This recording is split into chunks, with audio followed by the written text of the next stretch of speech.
Hello again, friends. I've been on a roll with the various ways that Western music has influenced K-pop music, including plagiarism, classical music, and sampling. A few weeks ago, I tackled the topic of K-pop songs accused of plagiarism. Now I'm doing the reverse. K-pop songs that were plagiarized. Friendly reminder, plagiarism in music is defined as the use or close imitation of another author's music while representing it as one's own original work. And this is especially important if credit is not properly given to the original artist. K-pop has influenced, or rather been stolen by, other cultures too. Well, this is just the first video on this topic alone, and so there are more to discuss in a part 2 that will be done later. But before we get started on exposing them all, please take the time to hit the like and subscribe buttons for me to show your support. It really helps the YouTube overlords to know that I'm out here. And we'll keep you updated on my latest videos, okay? With that being said, have a seat, grab your teacup or shot glass, and watch me spill the tea or tequila, whichever one you kids do these days, about the K-pop songs that were plagiarized.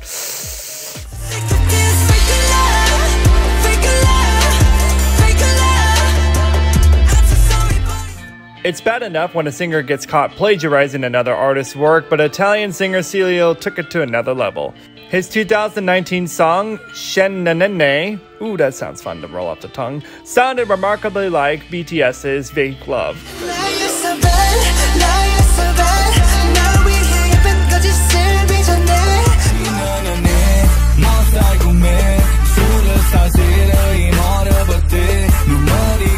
He was called out for it, and when a reporter asked him about it, he snapped back saying he's never even heard of BTS, and then said, "Stop bothering me, it doesn't sound like anything, this is my song, kill yourselves and 4 stupid Chinese idiots." He made additional racist and homophobic comments about BTS and just dug himself deeper. As expected, because I'm even offended, and it takes a lot for me to get offended. Anyways, a rain of fire descended on him from fans around the world, and he ended up pulling the song, as he was fully surprised at the quote-unquote unjust treatment he received. Fans asked Big Hit to sue, and like most of the instances mentioned here, the company remained silent. A little background, courtesy of my partner who went to law school. He said that it's most likely because of the time and money needed to handle lawsuits around intellectual property. Different countries may or may not respect copyright law, and even if the country of the offending artist lives and respects international law and has a viable legal system, it might require hundreds of thousands of US dollars and more to sue a small shop that wouldn't even be able to pay if the Korean label won anyway. So the time and money spent might not even be worth the effort.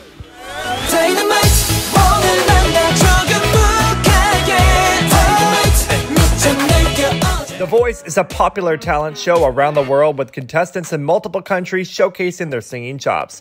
But on Turkey's version of The Voice back in 2017, Kursan, I hope that's how you say his name, the contestant ripped off the instrumental for VIXX's Dynamite laid over his own lyrics. Yeah, it's the late girl.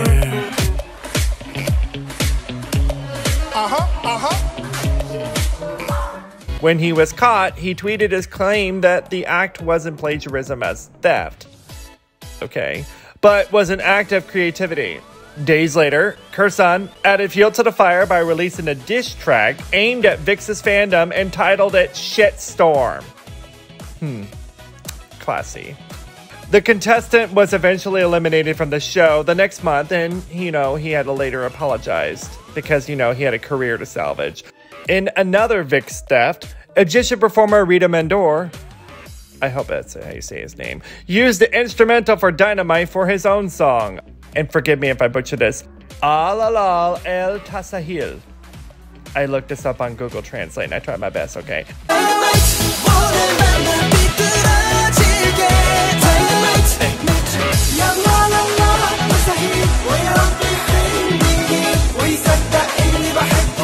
In the same year, the Turkish Voice contestant did it. I know, right? But this guy has bigger balls. Like, huge. Because he even claimed the rights to the composition and arrangement of the music. And as I said in my previous video on plagiarized songs, imitation may be the sincerest form of flattery. But come on, Rita! That's not how this works! Rita Mendore's song was removed from YouTube, but you could still find it on platforms like iTunes and Spotify if you want to go support theft.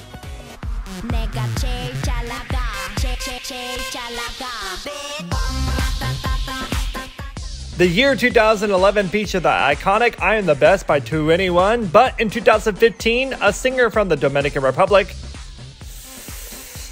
let's try this, Yamari Infante Honoret, I tried my best, also known as La Materialista, co-opted the sound with her own song, Chippy Cha Cha Bitch. Okay, I added the bitch, but it just sounded more fun.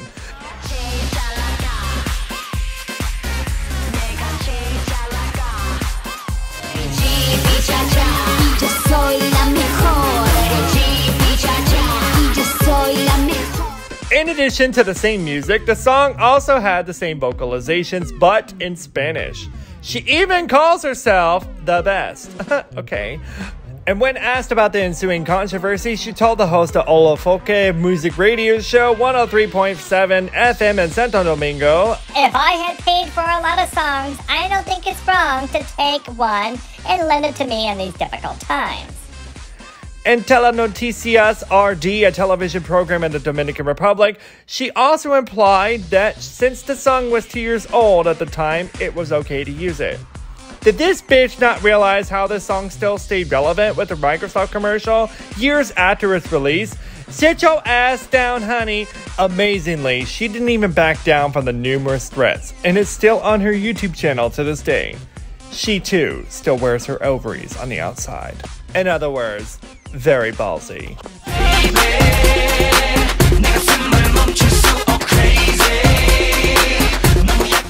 SHINee's Ring Ding Dong was a major hit in 2009, and rightfully so, because it makes anyone's ding dong fantastic and elastic, really.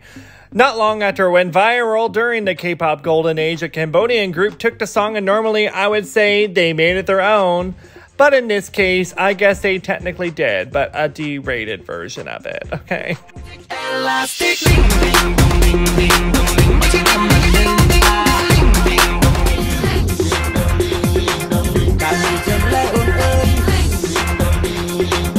They not only stole the song, translated to Khmer, and then proceeded to also name it Ring Ding Dong. Very ring-a-ding-dong ballsy of them, really. Sure, it was a cheap imitation of the real thing and their gyrations were questionable, but what they did was not okay. Including those gyrations, ma'am. Especially since SHINee even played in Cambodia that same year. SM Entertainment, SHINee's label, called the move illegal, but eventually decided to do nothing. Again, most likely because of the time and money involved to get anything out of it. It sucks, really. And we saved the best for last because this one has layers upon layers of controversy, and I would say get the tea brewing, but these days, we're pouring tequila, honey. We're past that tea shit, sweetheart. So, there was this Indonesian group called Seiell who released a song called OD, or Overdose, in May of 2019, and it was a mashup of not one, not two, but 4 different K-pop songs. Peer, right, cherry, till it yum, peer, right, cherry, till it yum, overdose, B-boy, overdose, B-boy,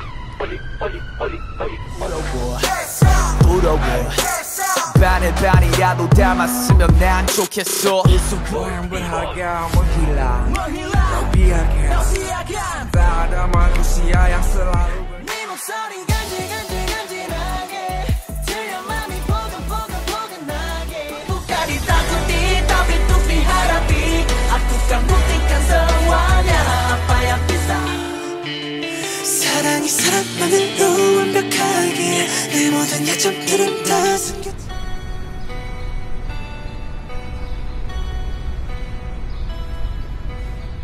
The song collectively stole NCT 127's Cherry Bomb, Stray Kids' My Pace, ASTRO's All Night, and BTS's Fake Love.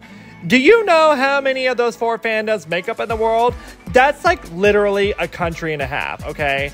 The intro of their song copies the exact intro of NCT 127's Cherry Bomb, and the verses copies Stray Kids' My Pace, ASTRO's All Night for the instrumentals or in the chorus, and the outro is from BTS's Fake Love. They offended too many, and within a week the song had been pulled from YouTube at Sony Music's insistence. That, or they had a bigger tool to swing, if you know what I mean. Well friends, that's it for today. There's a lot to discuss on this topic, and so I will have to pick this back up next time. Until then, please do not forget to hit those like and subscribe buttons for me. I thank you so much for watching and for stopping by. Check out many more of my videos, and I shall see you next time.